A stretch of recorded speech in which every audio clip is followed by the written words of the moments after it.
Happy Friday here on the Scarlet Faithful podcast. Some breaking news from Rutgers men's basketball. But first, as always, this episode is brought to you by Knights of the Raritan, the Rutgers NIL Collective. Subscribe to their free newsletter by clicking on the link in the description of this episode.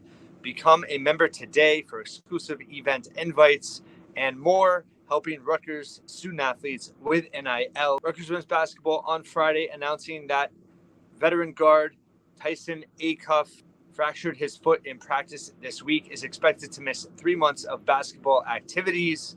Let's break it down with a half glass full, half glass empty reaction. I'll start with the negative, the half glass empty. Not good, Bob. Not good.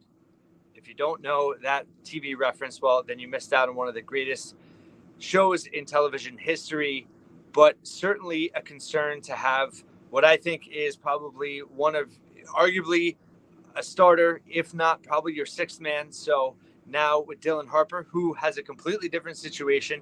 Dylan Harper with elective procedure that's keeping him out for a few weeks. He is expected back before the end of summer workouts. Tyson Acuff obviously getting hurt this week in practice, breaking his foot, and now slated to miss the next 3 months. That puts him on a timeline of end of September, which is right when preseason camp will begin for the 2024-2025 season. This is a time when you have everyone together for the first time. You're trying to build team chemistry on and off the floor, and you're trying to establish roles. You're trying to establish competition. You're trying to establish your backcourt, and having Acuff out certainly is a negative. And, listen, injuries already have two of your top backcourt players missing significant time, obviously different situations, but never a positive. So certainly a setback for this team. We knew they were going to go through obstacles this year, and this is certainly one right off the bat. Tyson Acuff, the number 8 leading scorer in the country last season, obviously needs to adapt and find a different role on this team, and having the summer workouts to do that were key for him to establish himself. I said earlier this week, talking about minutes and roles on this team, that I thought, while there are many important parts to this roster, Acuff is as important as anyone on this roster in terms of Dylan Harper, Ace Bailey being who we think they are, Zach Martini working out at the 4 and 5. That Acuff's development and assertion as a reliable scorer, a steady hand, a guy that has a very low turnover rate, that has a high free throw rate, meaning he knows how to get to the line. He knows how to get into the lane. He is an over 80% free throw shooter. He shot over 35% from three twice in his career. This is a guy that you're going to rely on to be a steadying force as a complement to Dylan Harper and Ace Bailey, and now he's out.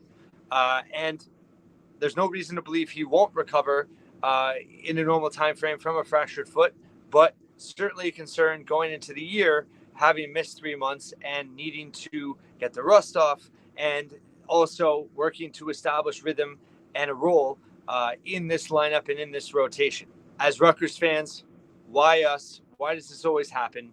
Is this the start of multiple injuries throughout the year? Half glass empty approach here in terms of just going into such a highly anticipated year, and we're already dealing with this. It's certainly a reason to step back and be concerned for what's going to happen the rest of the way. Why us? Why is it never easy for Rutgers fans? Now half glass full, which is what my actual approach is, which is, listen, it's never good to lose players to injury. If it's going to happen, there's no better time than June, the first month of the calendar season for the 2024-2025 campaign. Maximum time to recover. It does seem like a straightforward injury. There is a specific timeline. It puts him in line to be back with the team on the court at the start of preseason camp. So as far as injuries go, as far as missing time, that is the best case scenario in terms of being back for the start of preseason. And now you have opportunities for other players to get more minutes in the summer workouts and maybe establish themselves in a little bit of a different way. Talking about JaMychal Davis, talking about Jordan Durham, talking about PJ Hayes. Those three guys come to mind in terms of having opportunity now for more minutes on the court, more run with the 1s and 2s, and maybe being able to carve out a certain role that wasn't envisioned for them when Acuff was in the fold. Now, things will obviously change when Acuff returns, but this might allow the coaching staff to see things in a little bit of a different way. Maybe they can see Durham in a little bit of a different role. We know Durham's defense is Defensive Player of the Year from the Northeast Conference. Very good on-ball defense. Did play a lot of zone. See how he adjusts in the press and man-to-man at the next level in a high major league like the Big Ten. Also, his ability to distribute. But, can he be a reliable scorer? Can he be a reliable shooter? He did have a huge debut in the Jersey Summer League. He scored 39 points with 16 of 26 from the floor. Tyson Acuff of 24/7 Sports had a video of him with a catch-and-shoot three. By all accounts, he was dominant. Obviously, the competition there, not so great. But listen, it's competition in the summer, and he's dominating. That's what he should do. So high hopes for him. JaMychal Davis, can he make the leap? He looks stronger. Sounds like he's put on some weight. We know what he could do as an on-ball defender. And can he develop offensively? This is going to give him more opportunity to do so. And PJ Hayes is a hunter. He's a gunner from behind the arc.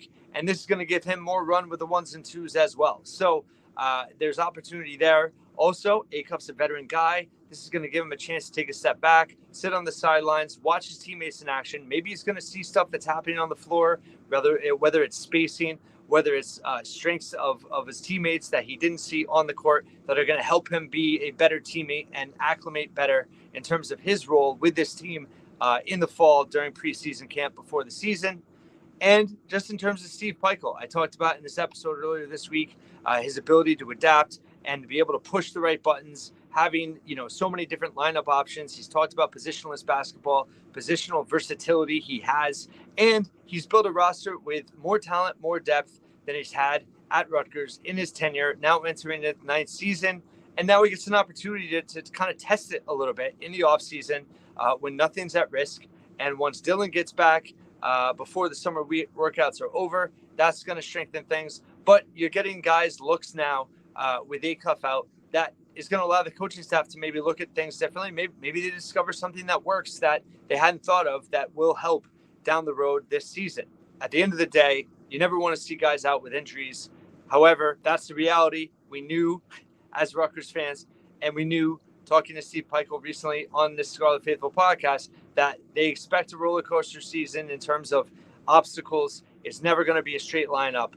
And the more this team can strengthen themselves in terms of overcoming adversity, in terms of unifying on and off the court, this type of stuff could really help them do that. Maybe even quicker than naturally they would have without these types of situations. So the injury to Tyson Acuff, 3 months until he will resume basketball activities. That's the plan. And obviously the plan and the hope is that he's on the court for the start of preseason camp, which is a good thing. And for this team, that is key for next season. I think Acuff is a big piece and going to play a big role for this team, whether it's starting as the third guard, whether it's coming off the bench. I mean, who knows? Maybe Steve Pikiell plays around with lineups now. Maybe Jordan Durham slides into that third guard role. Maybe you slide in PJ Hayes with Ace Bailey and Zach Martini down low, or Emmanuel Boule or Lathan Somerville, however you may see it. Or maybe you put Ace in that third spot and you go with Martini at the 4 and Boule at the 5 or Somerville at the 5. There's so many different lineup combinations you could do here. And when you miss a piece or two, it allows you to play around maybe even a little bit more. But again, the depth and talent of this roster, you're never going to be 100% whole, probably, is kind of what it's looking like, right? And it's how this team overcomes those situations. It's how Steve Pikiell approaches those situations. It's how he continues to build roster continuity on the floor, team chemistry off the floor. None of that is off the table. There's just an obstacle that they have to overcome that none of us hoped they would have to. But listen, if this team wants to be the team we all hope and believe they can be in March, you could look back at this as a moment where this team got closer, stronger, on the floor, off the floor. Tyson Acuff out 3 months, never ideal, but it is what it is, and you have to deal with it. And there's a half glass empty approach. Plenty of people will panic from this. I understand, but we're Rutgers fans. At the same time, there is still plenty of reasons for optimism. And like I said, Acuff could come back stronger from this. Him finding a role is key. He's going to have to adjust, and maybe working his way back in now will allow him to find a niche or find a thread the needle in terms of what his role ultimately becomes in a different way, in a better way than it would have if he hadn't. And that's the way I look at it. So again, never positive to have a player injured, Dylan Harper having an elective procedure, completely different situation, expected back before the summer's out. Tyson Acuff now out for 3 months. You're missing 2 key backcourt pieces in June. Never want to miss them ever, but if you have to miss them, June is the time to do it. Hope you enjoyed this half glass full, half glass empty version of the Scarlet Faithful podcast. Did it from my phone today, so if the picture's a little bit different, I apologize, but wanted to get this out on Friday afternoon and hope you have a fantastic weekend ahead.